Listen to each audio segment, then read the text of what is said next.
और इसीलिए वो उसमें अपने पैसे लगाते हैं। अपने घर का मालिक होने से ज़्यादा अच्छा कुछ भी महसूस नहीं होता है। पर दिल और दिमाग के बीच लायबिलिटी और एसेट्स के कॉन्सेप्ट को समझाने के लिए रॉबर्ट टी कियोसाकी एक और बात कहते हैं। वो इस तरह समझाते हैं कि मान लीजिए वो और उनकी पत्नी एक बड़ा सा घर खरीदते हैं, तो होगा क्या कि उसमें उनके बहुत सारे पैसे खर्च हो जाएंगे, जो कि शायद फिजूल ही हो। हालांकि बहुत सारे लोग इस बात से अग्री नहीं करेंगे, सहमत नहीं होंगे, क्योंकि घर एक भावनात्मक चीज़ है, इमोशन है, और इमोशन हमेशा दिमाग पर भारी पड़ता है। जब भी लोग दिल से सोचते हैं तो दिमाग की बातें उन्हें गलत लगती हैं। पर फिर रॉबर्ट टी कियोसाकी आगे एक्सप्लेन करते हैं कि वो सही कैसे हैं और एक घर एसेट क्यों नहीं है। वो कहते हैं कि जब घर की बात आती है तो मैं ये बताना चाहता हूँ कि ज्यादातर लोग उस घर की कीमत चुकाने के लिए जिंदगी भर काम करते हैं। ज्यादातर लोग एक घर खरीदने के कुछ सालों बाद दूसरा घर खरीदते हैं, और हर बार पहले मकान के लिए जो कर्ज वो लेते हैं उस पर उनके पास हर बार फिर से 30 साल का नया कर्ज आ जाता है। हालांकि लोगों को मॉर्गेज पेमेंट पर ब्याज के लिए टैक्स में छूट मिलती है, पर वो अपने दीगर खर्चों के लिए टैक्स के बाद मिलने वाले रुपयों का उपयोग करते हैं, अपनी मॉर्गेज पूरी तरह से चुकाने के बाद भी। प्रॉपर्टी टैक्स, उनकी पत्नी के मम्मी डैडी को यह बात सुनकर बहुत धक्का लगा जब उनके घर का प्रॉपर्टी टैक्स $1000 प्रति माह तक पहुंच गया था। और ये तब हुआ था जब वो रिटायर हो चुके थे। $1000 बहुत बड़ी रकम होती है। अगर हम उसको इंडियन करेंसी में चेक करें तो शायद 70-80 हज़ार रुपए, या शायद उससे भी ज्यादा। और ये तब हुआ था जब वो रिटायर हो चुके थे। इस बढ़ोतरी से उनका रिटायरमेंट के बाद का बजट जो है वो बिगड़ गया था और उन्हें अपना वो मकान छोड़ना पड़ा। अच्छा, एक और मिथ है कि घर की कीमत जो है हमेशा बढ़ती रहती है। ऐसा नहीं है। बहुत सारे ऐसे लोग हैं जिन्होंने कर्ज लेके घर खरीदा, और वो घर उन्होंने जितने में खरीदा आज उसकी कीमत आधे से भी कम है। इन सब नुकसानों से ऊपर सबसे बड़ा नुकसान क्या है पता है? आपका लिक्विड कैश। वो लिक्विड कैश जो कि किसी सही जगह पर लग सकता था, वो घर में फंस गया। अगर आपका सारा पैसा मकान में फंसा रहता है तो आपको ज्यादा कड़ी मेहनत करनी पड़ती है ताकि आपका खर्चा चलता रहे। इस दौरान आपकी संपत्ति वाले कॉलम में कोई बढ़ोतरी नहीं होती, मतलब आप और कोई एसेट नहीं बना पाते। अगर एक यंग पति पत्नी, यंग कपल शुरुआत में ही अपना पैसा अपने एसेट वाले कॉलम में लगाए तो उनके आगे के साल बहुत ही आराम से गुजरेंगे, खासकर उस समय जब वो अपने बच्चों को कॉलेज में भेजेंगे। इस दौरान उनकी संपत्ति भी बढ़ जाएगी और उनके खर्चे भी आराम से चलते रहेंगे। तो अगर कम शब्दों में समझे तो ये कि घर खरीदने का फैसला जो है ना वो बहुत ही खर्चीला होता है। इसके बजाय बेहतर ये होगा कि जल्दी ही इन्वेस्टमेंट पोर्टफोलियो बना लिया जाए।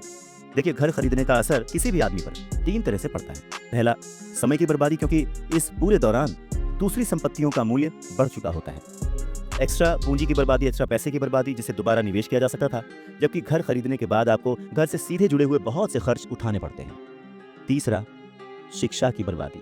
अक्सर ऐसा होता है कि लोग ये मानते हैं कि उनके जो एसेट्स वाले कॉलम में, संपत्ति वाले कॉलम में उनका घर, बचत और रिटायरमेंट प्लान आते हैं। अब क्योंकि उनके पास इन्वेस्ट करने के लिए पैसा नहीं है, इसलिए वो बिल्कुल भी इन्वेस्ट नहीं कर पाते। इस कारण उन्हें इन्वेस्टमेंट का अनुभव कभी मिल ही नहीं पाता। ज्यादातर लोग कभी एक समझदार इन्वेस्टर नहीं बन पाते, और सबसे बढ़िया इन्वेस्टमेंट अक्सर सबसे पहले समझदार इन्वेस्टर्स को बेचे जाते हैं, जो बाद में उन्हें ज्यादा दामों पर सुरक्षित रहने वाले लोगों को बेचते हैं। उन लोगों को बेचते हैं जो रिस्क नहीं उठाना चाहते।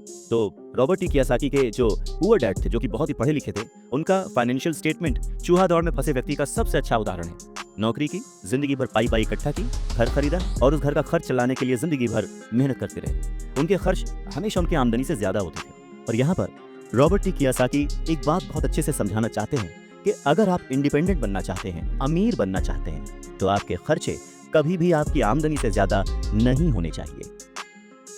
कौन कितना अमीर है, अगर ये जानना है तो समझें कि उसकी कमाई हुई दौलत किसी आदमी की वो योग्यता है जिसके सहारे वो आगे कई दिनों तक जिंदा रह सकता है। यानी अगर वो आज काम करना बंद कर दे तो वो बिना कमाए कितने दिनों तक जिंदा रह सकता है, यही उसकी अमीरी है। रॉबर्ट टी कियोसाकी कहते हैं कि आज की कर्जदार सोसाइटी 2 बातें मानती है।